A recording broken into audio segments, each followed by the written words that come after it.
Shalom Bapak Ibu yang dikasihi oleh Tuhan Yesus Kristus, kembali berjumpa dalam kebersamaan yang berbahagia dalam kasih Kristus Yesus. Kiranya Tuhan senantiasa menyertakan kuat kuasa-Nya dalam kehidupan kita masing-masing. Dalam kesempatan yang berbahagia ini kembali kita akan berbagi firman Tuhan, merenungkannya agar kita semakin indah dan berkenan di hadapan Tuhan, karena kita adalah pribadi-pribadi yang cinta kepada Dia dan senantiasa ingin bersekutu dengan Dia sebagai juru selamat kita yang hidup. Bapak Ibu yang dikasihi oleh Tuhan Yesus Kristus, dalam kesempatan yang berbahagia ini saya kutip firman Tuhan dalam Kolose pasal 3 ayat 1 sampai dengan ayat yang ketiga. Demikian bunyi firman Allah. Karena itu, kalau kamu dibangkitkan bersama dengan Kristus, carilah perkara yang di atas. Carilah perkara yang di atas, di mana Kristus ada duduk di sebelah kanan Allah. Pikirkanlah perkara yang di atas, bukan yang di bumi. Pikirkanlah perkara yang di atas, bukan yang di bumi. Sebab kamu telah mati dan hidupmu tersembunyi bersama dengan Kristus di dalam Allah. Nah, Bapak Ibu yang dikasihi oleh Tuhan Yesus Kristus, firman Allah berbicara, carilah perkara yang di atas. Pikirkanlah perkara yang di atas, di mana Kristus duduk dan Dia bersemayam di dalam tahtanya di sorga. Sebab apa? Sebab kamu atau Bapak Ibu dengan saya telah mati dan hidupmu tersembunyi bersama dengan Kristus di dalam Allah. Kita sudah mati. Bapak Ibu yang dikasihi oleh Tuhan Yesus Kristus, itu sebabnya firman Allah mengatakan, bila mana engkau dibangkitkan bersama dengan Kristus, artinya kita sudah mati. Hidup lama kita sudah mati. Ego kita sudah mati. Keinginan kita segala sesuatunya dalam dunia ini yang sifatnya fana sudah kita matikan, disalibkan dan dikuburkan bersama-sama dengan Kristus Yesus. Kehidupan lama kita yang suka menipu, yang suka berbohong, yang suka memfitnah, yang suka marah, ngomel-ngomel, yang suka mengeluh dalam kehidupan dalam manusia insani kita, sudah kita matikan dan sudah kita kuburkan bersama-sama dengan Kristus Yesus. Bapak Ibu dengan saya telah dibangkitkan, telah dihidupkan kembali oleh perkara rohnya yang ajaib. Daripada kehidupan Kristus, kehidupan yang dalam diri Dia yang sudah dihancurkan, yang sudah diremukkan, yang sudah ditransmisikan dalam kehidupan Bapak Ibu dengan saya, yang sudah diberikan melalui kebangkitan Dia dari kematian. Nah, Bapak Ibu yang dikasihi oleh Tuhan Yesus Kristus, pikirkanlah perkara yang di atas. Apa yang perlu kita pikirkan Bapak Ibu? Bahwa Kristus Yesus yang pertama, Kristus Yesus adalah kehidupan kita. Yesus Kristus adalah hidup kita. Tanpa Dia kita tidak bisa menikmati kehidupan. Tanpa Dia kita mengalami keterpurukan. Tanpa Dia kita akan menderita. Kristus itulah kehidupan kita yang sesungguhnya. Sebab itu pikirkan di mana Kristus bertahta di sorga. Pikirkan perkara-perkara yang di atas agar kita tidak lagi memikirkan perkara yang di bumi. Di bumi ini kita hidup hanya sementara. Tetapi kalau kita bersama dengan Dia, kita akan hidup kekal selama-lamanya. Nah, Bapak Ibu yang dikasihi oleh Tuhan Yesus Kristus, Yesus adalah firman Allah yang hidup. Selama kita hidup di bumi ini, kita berpedoman kepada firman Allah yang hidup, yang kita yakini, kita percayai dalam Alkitab yang disebut Logos. Dalam kesempatan yang berbahagia ini, kita ingin rindu senantiasa berjalan sesuai dengan firman Allah katakan. Salah satunya juga Yesus Kristus disebut adalah firman Allah yang hidup. Bicara tentang firman Allah yang hidup, kita berbicara tentang kebenaran yang tidak ada salahnya. Benar sesungguhnya yang berkenan di hadapan Allah. Inilah sedang perkara yang sedang kita ingin rindukan dan kita harus pahami. Kalau kita bicara tentang Yesus Kristus, kita bicara tentang kebenaran. Kalau kita bicara tentang kebenaran, kita bicara tentang firman Allah. Dan itu sebabnya Bapak Ibu dengan saya, jika kita ingin hidup bersama dengan Kristus Yesus, hendaklah hidupmu dipimpin oleh firman Allah. Firman Allah membawa kita ke dalam anugerah Allah yang hidup. Firman Allah membebaskan kita daripada belenggu di dalam dunia ini. Kenapa? Karena iblis senantiasa dengan liciknya menjerat jiwa-jiwa yang gampang dan mudah untuk dia jatuhkan di dalam dosa kebinasaan. Iblis sangat mudah, dia pintar sekali. Di dalam firman Allah dikatakan dia sebagai si ular tua. Satan atau iblis, dia mengerti kelemahan Bapak Ibu dengan saya sampai hari dan selama-lamanya. Kenapa? Karena dialah yang dari awal pertama dia sudah ada. Dia tahu bagaimana mudahnya menjatuhkan daripada manusia ke dalam dosa. Itu sebabnya firman Allah mengajarkan, jika kita mengandalkan kekuatan dan mengandalkan daripada logika insani kita, kita tidak bisa melawan dan mengalahkan daripada si iblis. Itu sebabnya kita mau hidup bersama dengan Kristus Yesus, di mana rohnya ada bersama dengan kita. Rohnya diberikan agar kita boleh dituntun, dibimbing olehnya ke dalam anugerah yang sebagaimana dia berikan. Sebab dikatakan oleh firman Allah di dalam Yohanes 10 ayat 10 bahwa Kristus datang ke dalam dunia untuk memberikan nyawanya supaya kita hidup dan hidup berkelimpahan. Nah, Bapak Ibu yang dikasih oleh Tuhan Yesus Kristus, pentingnya Bapak Ibu dengan saya taat kepada firman Allah, setia kepada firman Tuhan dalam kondisi apapun juga. Mungkin tubuh ini manusia lama kita ingin kembali muncul ke permukaan oleh karena kita merasa sesuatu yang tidak dapat kita terima, yang tidak dapat kita rasakan dalam kehidupan kita ini. Sebab dunia ini akan selalu menghimpit dan mencoba mencelakai agar kita ini kembali berputus hubungan kita dengan Allah. Itu adalah daripada kelicikan atau daripada tipu daya daripada si iblis. Nah, ini sebabnya Bapak Ibu yang dikasih dalam Tuhan Yesus Kristus, pikirkan perkara yang di atas. Pikirkan perkara di mana Kristus duduk di sebelah kanan Allah Bapa.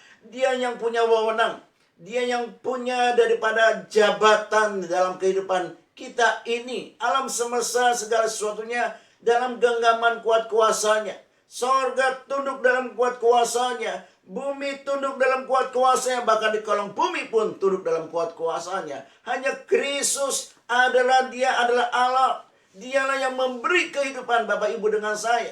Firman Tuhan dikatakan dalam kitab Mazmur bahwa segala sesuatu ciptaannya menantikan dia untuk diberi makan tepat pada waktunya.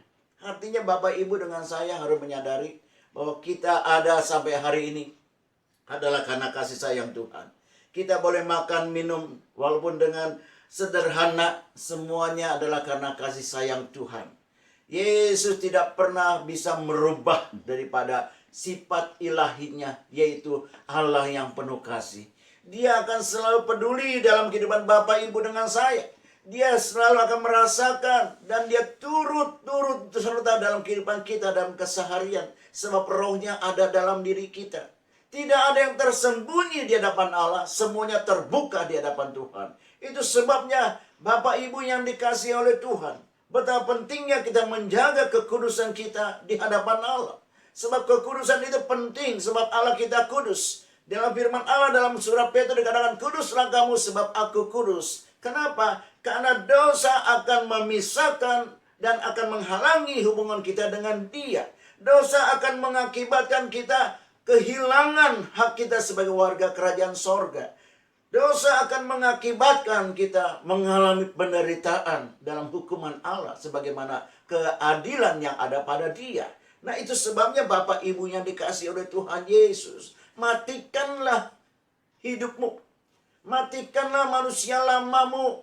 Kuburkan, salibkan bersama dengan Kristus agar kita dibangkitkan bersama dengan Dia. Kemudian kita memikirkan perkara-perkara di mana Dia bertata di sorga. Bertata, Dia memerintah atas segala yang ada. Dialah Allah kita yang hidup. Tanpa Allah kita tidak bisa menikmati kehidupan yang sesungguhnya. Sebagaimana awal mula di Taman Eden, di mana Adam dan Hawa awalnya begitu dekat dengan Allah. Tetapi karena Adam dan Hawa jatuh dalam dosa, oleh karena tipu daya si Satan, sehingga membuat dosa itu jauh daripada kehidupan mereka daripada Allah. Sehingga Adam dan Hawa terlunta-lunta dan menderita kehidupannya. Alkitab katakan bahwa manusia sudah kehilangan kemuliaan Allah oleh karena dosa ini. Dan Bapak Ibu yang dikasih oleh Tuhan Yesus Kristus, Dialah yang menciptakan kita. Dialah yang memelihara kehidupan kita. Dialah yang senantiasa memperhatikan kehidupan kita. Karena kita diciptakan bagi Dia. Kita ada dalam kehidupan kita ini dan kita dianggap sebagai gerejanya, diperuntukkan bagi dia pada akhir zaman. Sebab dia adalah mempelai pria dan kita sebagai gereja mempelai wanitanya. Kita akan dihidupkan bersama dengan dia. Itu sebabnya firman Allah mengatakan, pikirkan perkara yang di atas bukan yang di bumi ini. Nah, Bapak Ibu yang dikasih dalam Tuhan Yesus Kristus, hendaklah kehidupan kita senantiasa bersama dengan Tuhan. Hidup intim, bersekutu dengan dia, beribadah kepada dia, memuliakan Tuhan dalam segala aspek kehidupan kita, agar nama Tuhan Yesus yang dimuliakan. Dimanapun kita berada, nyatakan kemuliaan Tuhan. Hidupkan firman Allah dalam kehidupanmu, dalam segala tindakan, dalam pikiranmu, dalam perkataanmu. Biarlah nama Tuhan dimuliakan. Alkitab mengajarkan bahwa kita ada di dalam dunia ini, dikatakan bahwa kita diserupakan dengan Dia, agar kita hidup di mana kita berada, carkan kemuliaan Tuhan, mengekspresikan Kristus di mana dan kapanpun juga, agar nama Dia yang dimuliakan, agar bumi ini penuh dengan kemuliaan Allah. Itulah kemuliaan bagi Dia. Kita hidup bagi Dia. Itulah sejak dari awal kita ada adalah bagi Dia, dan kita memuliakan Dia dalam segala hidup kita selama-lamanya. Nah, Bapak Ibu yang dikasihi oleh Tuhan Yesus Kristus, pikirkan perkara yang di atas, bahwa hidup kita sudah mati, sudah dikuburkan, sudah disalibkan. Kita yang sombong, yang suka berbohong, yang suka ngomel-ngomel, yang suka mengeluh, yang suka menipu, yang suka menyakitkan orang lain, sudah dimatikan, sudah dikuburkan, sudah disalibkan bersama dengan Kristus. Sekarang kita hidup bersama dengan Roh-Nya yang kudus dalam kehidupan kita masing-masing.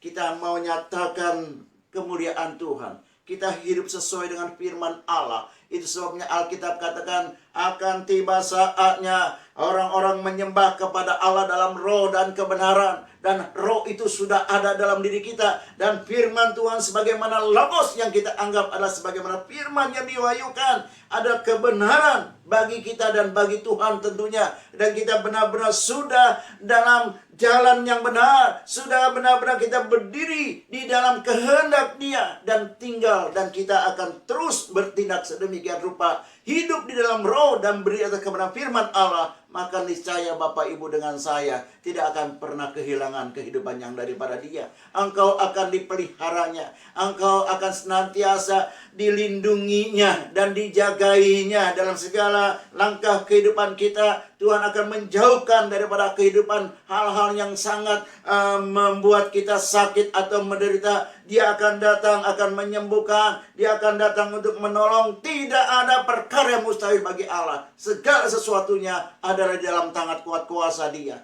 Nah, Bapak Ibu yang dikasihi oleh Tuhan Yesus Kristus, percayalah kepada firman Allah bahwa hidup kita tersembunyi bersama dengan Kristus Yesus. Kalau Dia hidup, maka kita pun akan hidup. Kalau Dia sebagai Raja, dan kita akan memerintah bersama-sama Raja kita. Kalau Dia ada sebagaimana Tuhan, dan kita akan selalu bersama dengan Dia. Kalau Dia kepala, maka kita sebagai tubuhnya di dalam dunia ini. Selagi kita masih ada, selagi kita bernapas, selagi kita hidup, muliakan Tuhan Yesus Kristus dalam segenap kehidupanmu.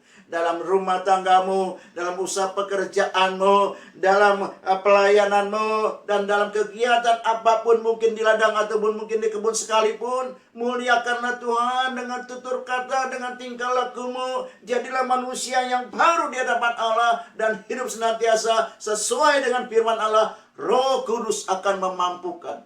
Roh yang ada pada diri kita akan menuntun, membimbing. Itulah daripada firman Allah mengatakan bahwa Dia adalah roh menolong. Roh yang membawa kita dalam kebenaran dan kita dimampukan olehnya. Maka iblis dapat kita kalahkan tipu dayanya. Sebab kita berpegang kepada firman Allah bersama dengan Roh Kudus-Nya.